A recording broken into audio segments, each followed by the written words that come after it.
हम GNM first year की community health nursing subject से कुछ इम्पॉर्टेंट टॉपिक्स को डील कर रहे हैं। उसमें से सबसे पहला है हेल्थ। हेल्थ मतलब स्वास्थ्य। स्वास्थ्य का मतलब होता है एक ऐसी अवस्था जब एक व्यक्ति शारीरिक, मानसिक, सामाजिक और आध्यात्मिक तरीके से फिजिकल, मेंटल, सोशल और स्पिरिचुअल, इन चारों ही तरीके से जब एक व्यक्ति ठीक महसूस करते हैं, ठीक होते हैं, उस अवस्था को हम हेल्थ कहते हैं। हेल्थ का मतलब केवल और केवल बीमारी का ना होना नहीं होता है। ओके, नेक्स्ट है इम्यूनिटी। इम्यूनिटी का मतलब होता है रोग प्रतिरोधक क्षमता। हमारी बॉडी में किसी भी इन्फेक्शन से, किसी भी माइक्रो ऑर्गेनिज्म के एंट्री होने पर उस माइक्रो ऑर्गेनिज्म से लड़ने के लिए एक क्षमता होती है। कुछ सेल्स होते हैं जो उससे लड़कर बॉडी में उसे नहीं ग्रो करने देती हैं। तो उस क्षमता को, उस शक्ति को हम कहते हैं इम्यूनिटी। ओके, नेक्स्ट है डिसइंफेक्शन। डिसइंफेक्शन और एंटीसेप्टिक, ये दोनों ही टर्म यूज़ किए जाते हैं जब हम कोई ऐसी प्रक्रिया करते हैं जिससे हम माइक्रो ऑर्गेनिज्म को हटा रहे हैं। ठीक, इन दोनों में फ़र्क बस इतना है कि डिसइंफेक्शन हम तब बात करते हैं जब हमें किसी निर्जीव वस्तु के ऊपर से, आपको किसी टेबल से, चेयर के ऊपर से, किसी मशीन के ऊपर आपको क्लीन करना है, वहाँ से माइक्रो ऑर्गेनिज्म को हटाना है, तो हम कहते हैं कि हमने डिसइंफेक्शन किया। लेकिन जब हम किसी जीवित वस्तु के बारे में बात करते हैं, जीवित चीज़ों के बारे में बात करते हैं, मनुष्य है, जानवर है, कोई भी ऐसी चीज़ जो लिविंग टिश्यू है, उसके ऊपर अगर हम माइक्रो ऑर्गेनिज्म को हटा रहे हैं तो हम कहते हैं कि हमने एंटीसेप्सिस किया है। तो एंटीसेप्सिस के लिए जो प्रोडक्ट यूज़ होता है, जो सब्सटेंस यूज़ होता है, उसे हम एंटीसेप्टिक कहते हैं। डिसइंफेक्शन में जो सब्सटेंस यूज़ होता है उसे हम डिसइंफेक्टेंट कहते हैं। ओके, नेक्स्ट है बैलेंस डाइट। संपूर्ण आहार। संपूर्ण आहार का मतलब होता है कि एक आहार जिसके अंदर सारे ही पोषक तत्व, जैसे कार्बोहाइड्रेट हो गया, प्रोटीन हो गया, फैट हो गए, मिनरल्स हो गए, विटामिन्स हो गए, ये सभी के सभी पोषक तत्व जो एक व्यक्ति के उम्र के हिसाब से, उनके फिज़िकल कंडीशंस के हिसाब से जो उनके लिए संपूर्ण होता है या ज़रूरी होता है, उन सब का एक मिश्रित एक आहार, उसको हम बैलेंस डाइट या फिर संपूर्ण आहार कहते हैं। नेक्स्ट है हेल्दी पर्सन।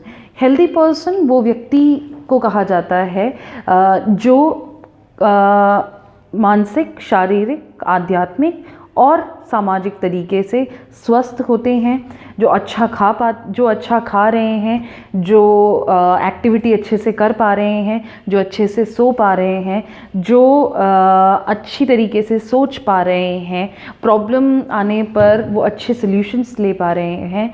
ये सारे कैरेक्टरिस्टिक वाले व्यक्ति को हम कहते हैं हेल्दी पर्सन। ओके, नेक्स्ट है community health nursing.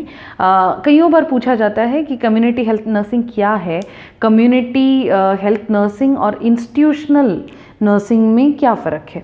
Community health nursing मतलब नर्सिंग का वो विभाग जहाँ पे कुछ लोग नियमित होते हैं कम्युनिटी, समूह में जाकर या समुदाय में जाकर, जो लोग हैं कम्युनिटी में, जो लोग हैं उनके हेल्थ को प्रमोट करने के लिए, उन्हें रोगों से बचाने के लिए, उन्हें रोगों से बचने के तरीके बताने के लिए, ट्रीटमेंट के तरीके बताने के लिए जो नर्सेस असाइंड होती हैं, उन नर्सिंग सर्विसेज को हम कहते हैं कम्युनिटी हेल्थ नर्सिंग।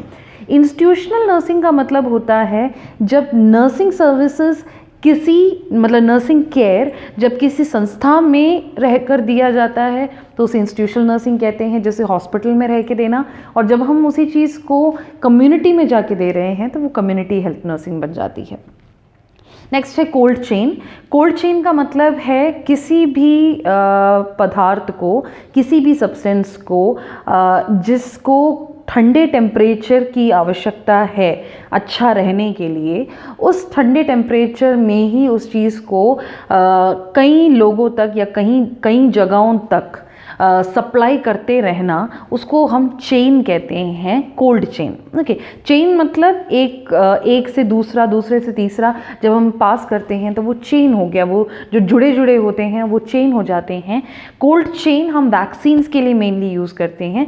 तो जो वैक्सीन्स जिनको ठंडे टेम्परेचर की ज़रूरत है, जो ठंडे टेम्परेचर में नहीं रहेंगे तो ख़राब हो जाएंगे, फिर वो किसी भी इंसान के लिए इम्पॉर्टेंट या बेनिफिशियल नहीं रहेगा, ऐसे वैक्सीन्स को कोल्ड बॉक्सेस में या कोल्ड एक टेम्परेचर में मेंटेन कर कर उसको हैंडल करना, उसको आगे तक पहुंचाना, उस ठंडे टेम्परेचर को बिगड़ने ना देना, उस एक सप्लाई चेन को हम कहते हैं कोल्ड चेन। ओके, नेक्स्ट है एंडेमिक। एंडेमिक के साथ साथ कभी कभी एपिडेमिक पूछा जाता है और कभी पैंडेमिक पूछा जाता है, तो तीनों वर्ड के बारे में बात कर लेते हैं। जब एक बहुत छोटे ग्रुप के लोगों को, जैसे एक क्षेत्र या एक शहर के अंदर अंदर किसी को किन्हीं कुछ लोगों को एक जैसी बीमारियां हो रही हैं, तो हम कहते हैं कि वो बीमारी उस जगह पर एंडेमिक है। ओके, एपिडेमिक का मतलब हो गया जब एक देश के अंदर अंदर या एक पर्टिकुलर क्षेत्र के अंदर बहुत सारे लोगों को हो रहा है,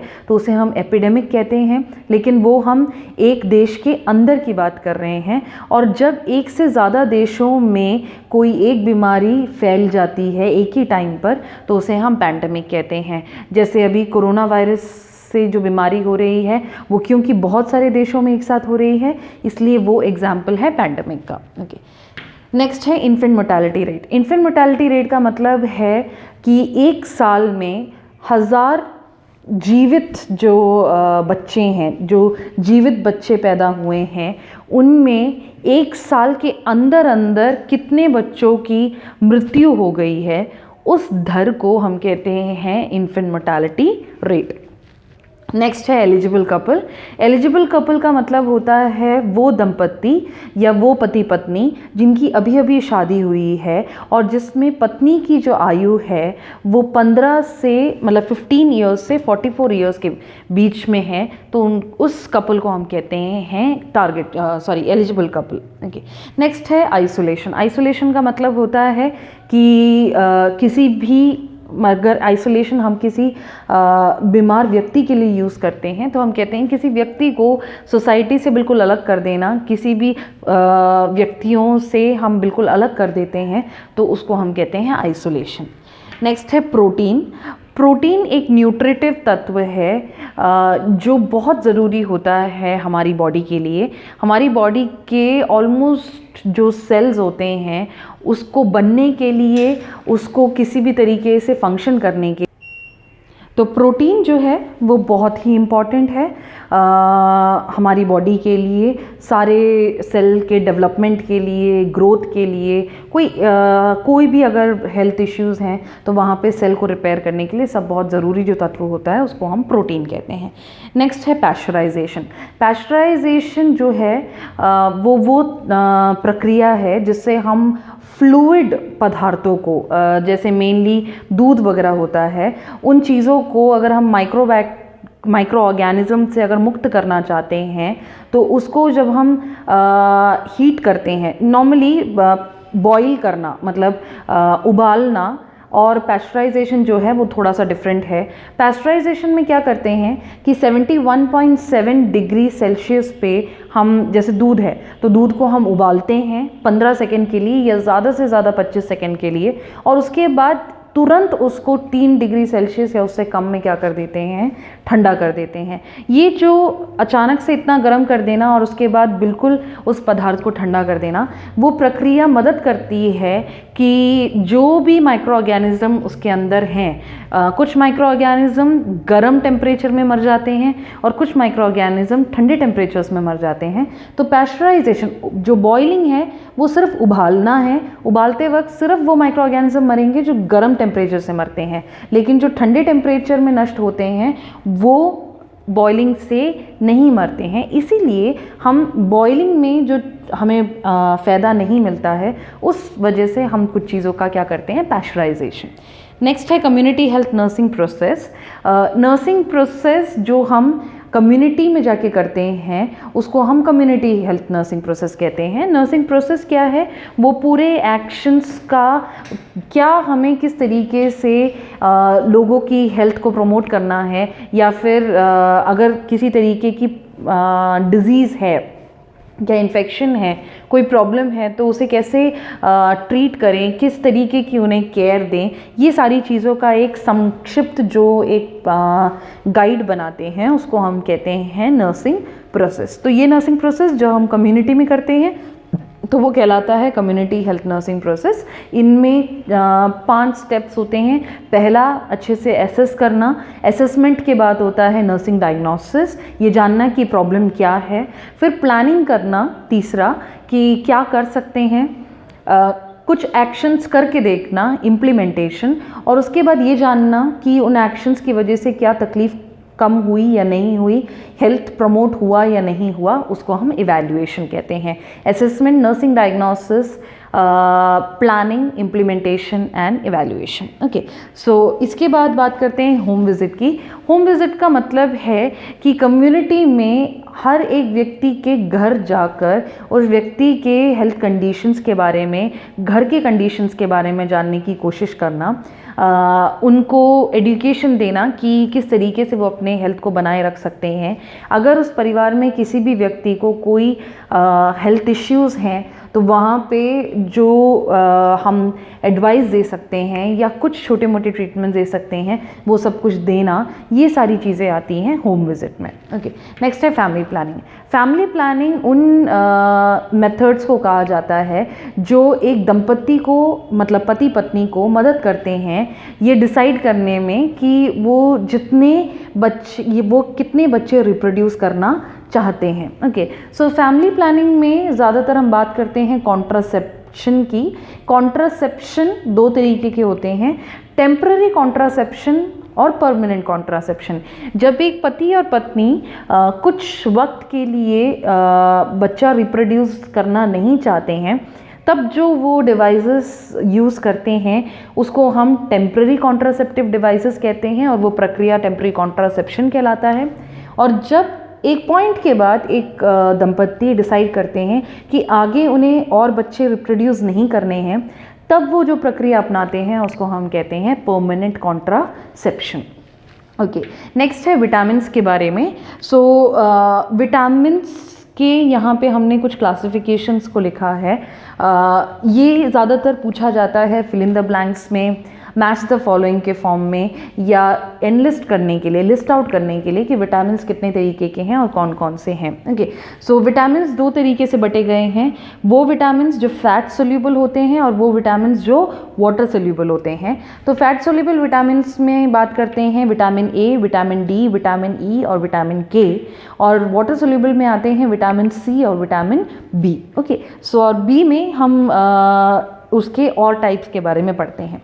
तो ए में सब में हमने जो मोस्ट कॉमन डिसऑर्डर्स हैं उसको लिख दिया है, ताकि अगर आपको ये याद रहें तो आपको एग्जामिनेशन में मदद मिलेगी फिलअप्स में और मैच द फॉलोइंग क्वेश्चंस में वगैरह। ओके, विटामिन ए जो है उसका जो मेन उसकी कमी की वजह से आने वाला मेन डिसऑर्डर नाइट ब्लाइंडनेस है। विटामिन डी जो है उसकी वजह से रिकेट्स होता है। विटामिन ई उसकी वजह से इनफर्टिलिटी होती है। विटामिन के की वजह से ब्लड में क्लॉटिंग फैक्टर की कमी हो जाती है। विटामिन सी की वजह से स्कर्वी होता है। विटामिन B1 की वजह से बेरीबेरी। विटामिन B2 की वजह से एरिबोफ्लैविनोसिस। विटामिन B3 की वजह से पेलिग्रा। विटामिन B5 की वजह से पैरास्थेशिया। विटामिन B6 की वजह से एनीमिया। विटामिन B7 की वजह से डर्मेटाइटिस। विटामिन B9 और B12 की वजह से मेगालोब्लास्टिक एनीमिया। ओके, सो ये थे विटामिन्स के बारे में। नेक्स्ट हम बात करते हैं कम्युनिकेशन स्किल्स। उससे पहले हम बात कर लेते हैं कि कम्युनिकेशन क्या है। 2 या 2 से ज़्यादा व्यक्तियों के बीच में जब किसी भी इंफॉर्मेशन को पास किया जाता है तो उसको हम कहते हैं कम्युनिकेशन। कम्युनिकेशन, अच्छा कम्युनिकेशन क्या है, कम्युनिकेशन के स्किल क्या होते हैं, या फिर कम्युनिकेशन के राह में रुकावट क्या क्या होती है, ऐसे क्वेश्चंस पूछे जाते हैं। तो हम अभी बात करते हैं कि अच्छा कम्युनिकेशन क्या है।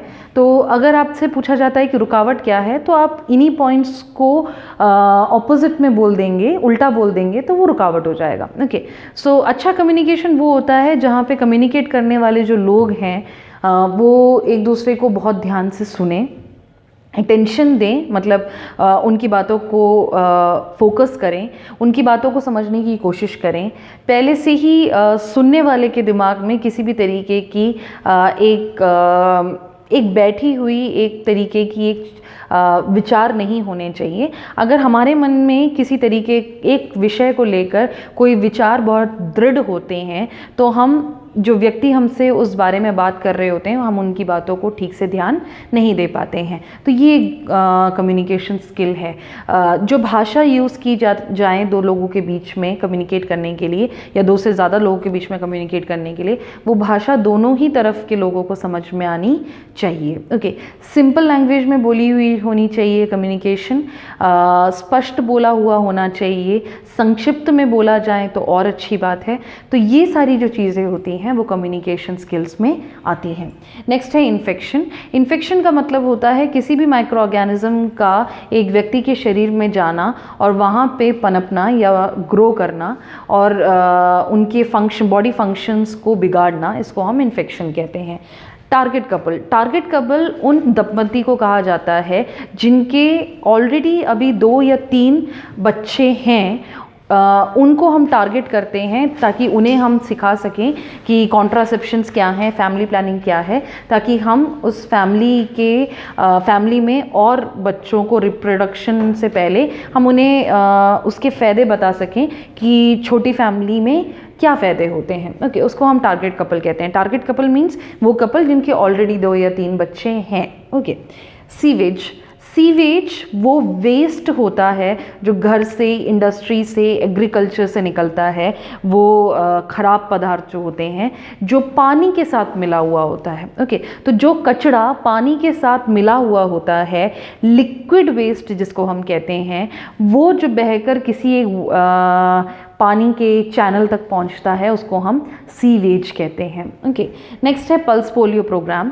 पल्स पोलियो प्रोग्राम का मतलब होता है, पल्स पोलियो प्रोग्राम जो है वो शुरू किया गया था इंडिया में इस उद्देश्य के साथ कि पोलियो के इंसिडेंसेस कम हो जाए।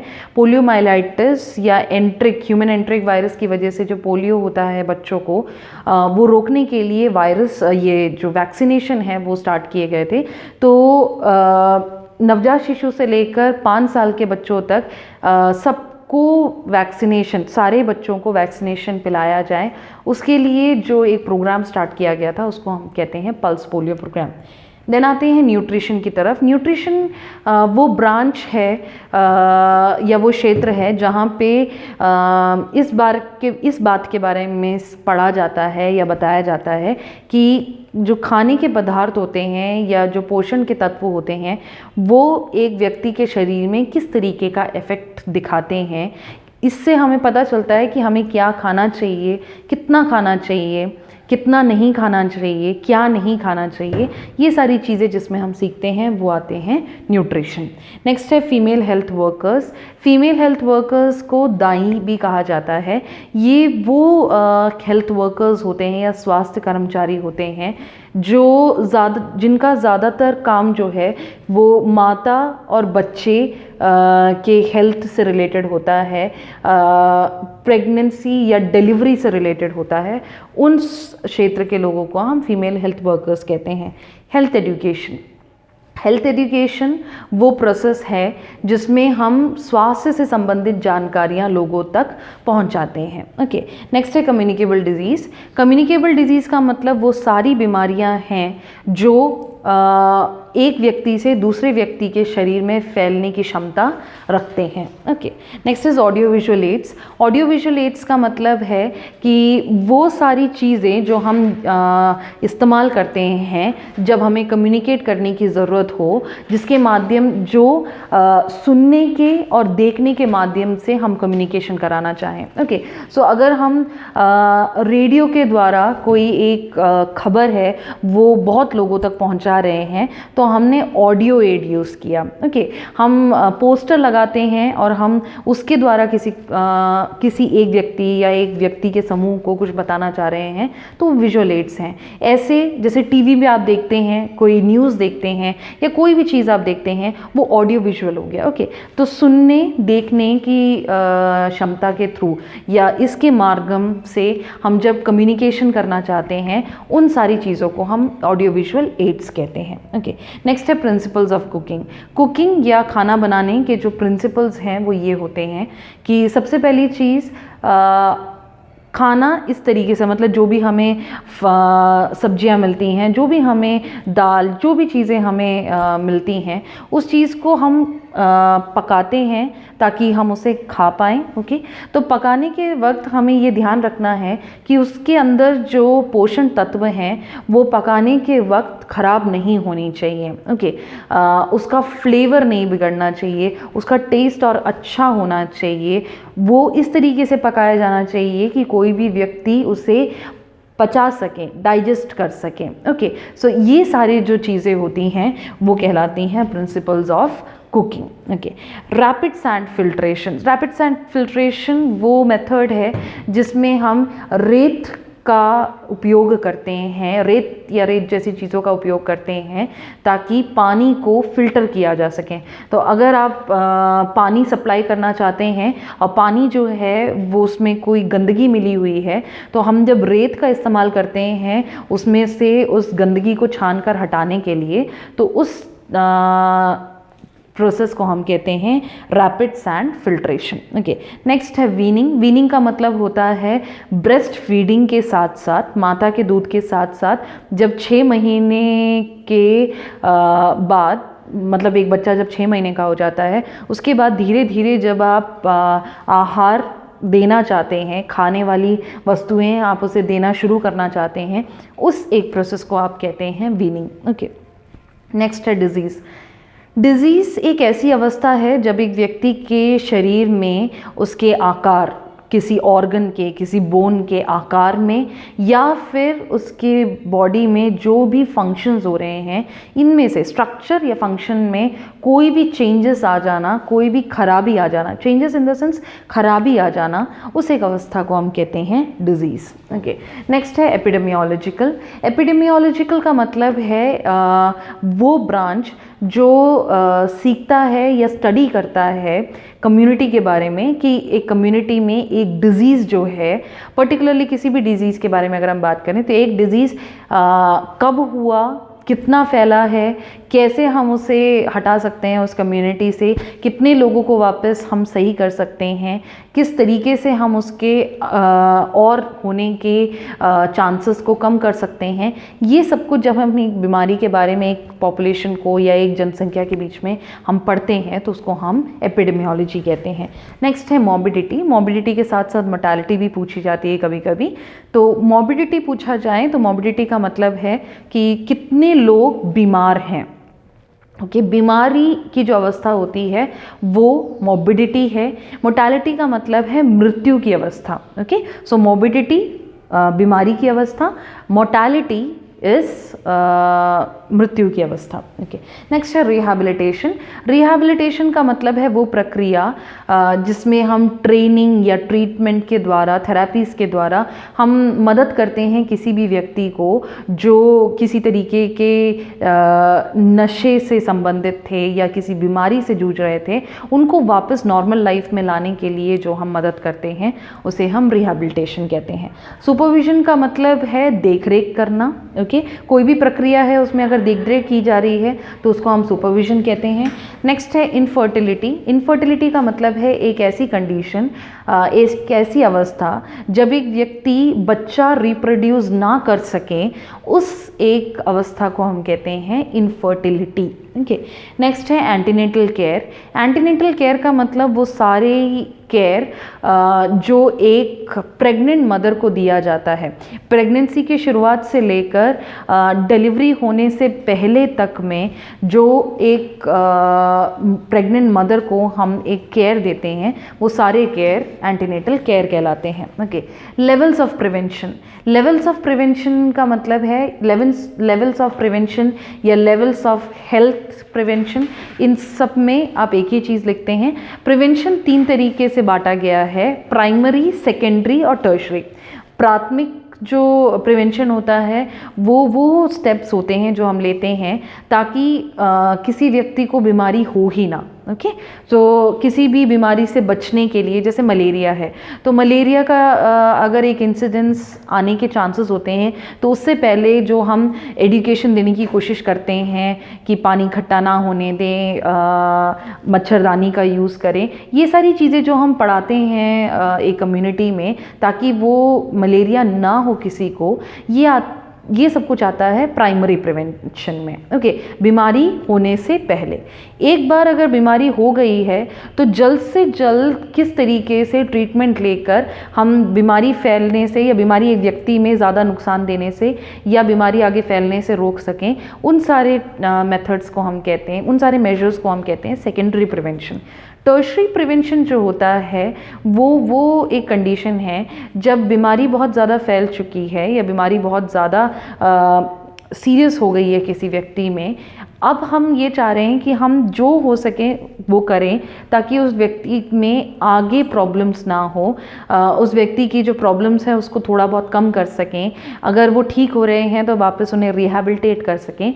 ये सारी चीज़ें किस में आती हैं? टर्शरी प्रिवेंशन में। तो प्राइमरी प्रिवेंशन, सेकेंडरी प्रिवेंशन और टर्शरी प्रिवेंशन। ओके, नेक्स्ट है family health care service. Family health care services मतलब वो सारे सुविधाएं जो एक परिवार में रहने वाले लोगों, उनके हेल्थ, उनके डिजीज़ से बचने के लिए, डिजीज़ के ट्रीटमेंट के लिए ली जाती हैं, वो सब कुछ फैमिली हेल्थ केयर सर्विसेज कहलाती हैं। Okay, incubation period. Incubation period वो वक्त को कहते हैं जब पहली बार किसी इंसान के शरीर में माइक्रो ऑर्गेनिज्म एंटर किए और वहाँ से लेकर पहला सिम्टम उस माइक्रो ऑर्गेनिज्म से होने वाली जो बीमारी है उसका जो पहला सिम्टम उस व्यक्ति के शरीर में शो हुआ, इस 2 इवेंट के बीच का जो टाइम पीरियड होता है उसको हम कहते हैं इंक्यूबेशन पीरियड। ओके, नेक्स्ट है हाइजीन।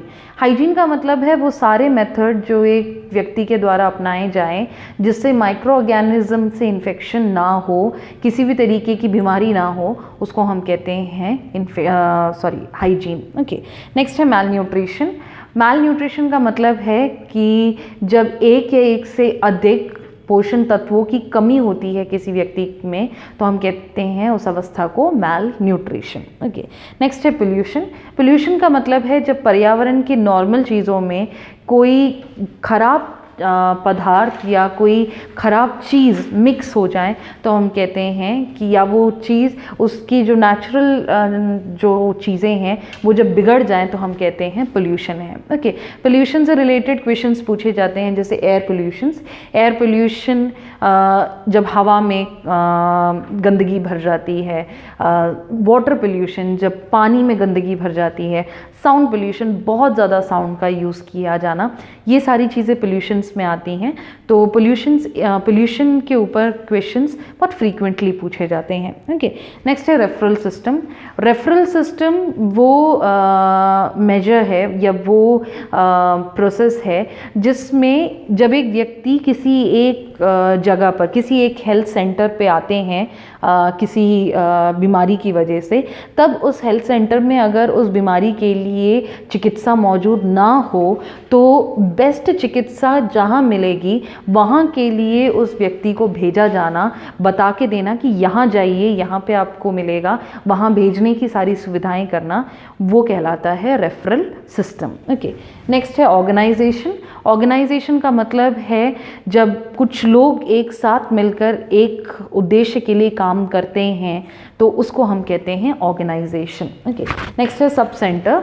सब सेंटर वो प्राइमरी वो सेंटर है जो कम्युनिटी में हर तरीके के स्वास्थ्य लाभों को पहुंचाने में मदद करती है। ओके, नेक्स्ट है एडमिनिस्ट्रेशन। एडमिनिस्ट्रेशन का मतलब है कि कुछ लोग जो एक इंस्टीट्यूशन के या एक संस्था के टॉप अथॉरिटी पे होते हैं, जो देख रेख का काम करते हैं, जो रूल्स एंड रेगुलेशंस बनाने का काम करते हैं, जो एक इंस्टीट्यूशन को चलाने में बहुत इम्पॉर्टेंट भूमिका निभाते हैं, उन्हें हम कहते हैं एडमिनिस्ट्रेशन। ओके, नेक्स्ट है ऑक्यूपेशनल हेल्थ। ऑक्यूपेशनल हेल्थ का मतलब है कि हेल्थ सर्विसेज पहुंचाना उन लोगों को जो किसी क्षेत्र में काम कर रहे हैं। ओके, सो कोई कहीं भी किसी भी इंडस्ट्री में, किसी भी जगह के किसी भी टाइप के ऑक्यूपेशन में हो, वहाँ उनकी हेल्थ के लिए कुछ मेजर्स लेना, उनके डिजीज़ से बचाव के लिए या डिजीज़ के ट्रीटमेंट के लिए कोई सर्विसेज देना, वो सब कुछ किस में आता है? ऑक्यूपेशनल हेल्थ में। Records and reports. Records and reports में रिपोर्ट्स जो होती हैं वो एक बहुत शॉर्ट, किसी भी एक इंसिडेंट्स के लिए, किसी भी एक इवेंट के लिए, किसी भी एक छोटी सी चीज़ के लिए जो कुछ इन्फॉर्मेशन होती है उसको हम रिपोर्ट कहते हैं। ठीक है, जैसे ब्लड को जांचा, वो उसका रिपोर्ट है। ओके, एक पेशेंट के बारे में पूरी एक चीज़, पूरी एक डिटेल्ड जो डॉक्यूमेंट होती हैं, जो रखी जाती हैं ताकि हम वो देखें तो हमें उस व्यक्ति की एक बीमारी या उस व्यक्ति के कंडीशन के बारे में पूरी जानकारी मिले, ऐसे रिटन डॉक्यूमेंट्स को हम कहते हैं रिकॉर्ड्स। ओके, सो रिपोर्ट्स एक छोटी डॉक्यूमेंटेशन है और रिकॉर्ड्स जो हैं वो बहुत संक्षिप्त में बहुत डिटेल्ड तरीके से एक साथ रखी हुई डॉक्यूमेंटेशन होती है। ओके, नेक्स्ट है school health services. School health services का मतलब है वो हेल्थ सर्विसेज जो हम स्कूल सेक्टर्स में देते हैं। तो स्कूल के बच्चों का वैक्सीनेशन हुआ या नहीं हुआ, या वैक्सीनेशंस के लिए जो मेजर्स लिए जाएंगे, या उनको कोई डिजीज़ तो नहीं है, उनके डिजीज़ से बचाव के लिए उनको जो एजुकेशन देंगे, वो सब कुछ स्कूल हेल्थ प्रोग्राम में आता है, स्कूल हेल्थ सर्विसेज में आता है। नेक्स्ट है न्यूट्रिशनल असेसमेंट। न्यूट्रिशनल असेसमेंट और न्यूट्रिशनल एंथ्रोपोमेट्री, इन दोनों के बारे में बात कर लेते हैं। न्यूट्रिशनल असेसमेंट में न्यूट्रिशन, कोई भी पोषक तत्व एक इंसान के शरीर में किस तरीके के चेंजेस लाते हैं, क्या ज़रूरी है, कितना ज़रूरी है,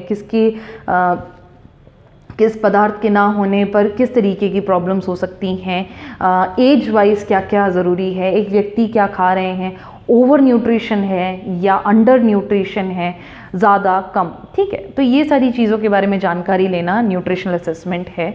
न्यूट्रिशनल एंथ्रोपोमेट्री का मतलब होता है कि कुछ चीज़ों के ऊपर ये देखना, एक व्यक्ति के कुछ कैरेक्टरिस्टिक्स के ऊपर ये जानना कि न्यूट्रिशन की वजह से उनकी बॉडी में इन चीज़ों में क्या प्रभाव है। जैसे हम प्रभाव देखते हैं हाइट पे, वेट पे, मेटाबॉलिज्म, बॉडी BMI जिसको हम कहते हैं, बेसिक मेटाबॉलिक इंडेक्स जिसको हम कहते हैं, या BMR, या बॉडी का सरकमफ्रेंस कितना है। ये जो 3-4 चीज़ें हैं, इस पर निर्भर होकर हम न्यूट्रिशन का इफ़ेक्ट जब देखते हैं, हाइट, वेट, BMI और बॉडी सरकमफ्रेंस, इसको हम कहते हैं न्यूट्रिशनल एंथ्रोपोमेट्री। ओके, नेक्स्ट है क्यूमुलेटिव रिकॉर्ड्स। क्यूमुलेटिव रिकॉर्ड्स का मतलब है वो सारे डॉक्यूमेंट्स जो एक स्टूडेंट को लेकर स्कूल में रखा जाता है, उसे क्यूमुलेटिव रिकॉर्ड कहते हैं।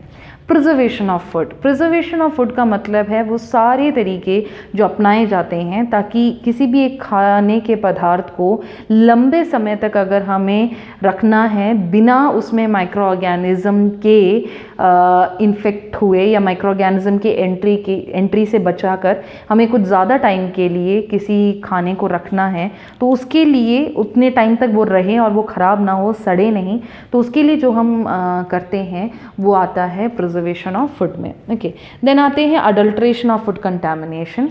फूड कंटामिनेशन का मतलब ज़्यादातर होता है कि फूड जब खराब हो जाए, खराब जैसे किसी जहरीले पदार्थ से या फिर किसी माइक्रो ऑर्गेनिज्म के आने की वजह से जब एक खाने का पदार्थ खराब हो जाता है उसे हम फूड कंटामिनेशन कहते हैं। अडल्ट्रेशन का मतलब होता है जब जानकर किसी खाने के पदार्थ में कुछ ऐसी वस्तुओं को मिला दिया जाए जिसको हम मिलावट कहते हैं, मिला दिया जाए शायद किसी लाभ के लिए, तो उसको हम कहते हैं अडल्ट्रेशन।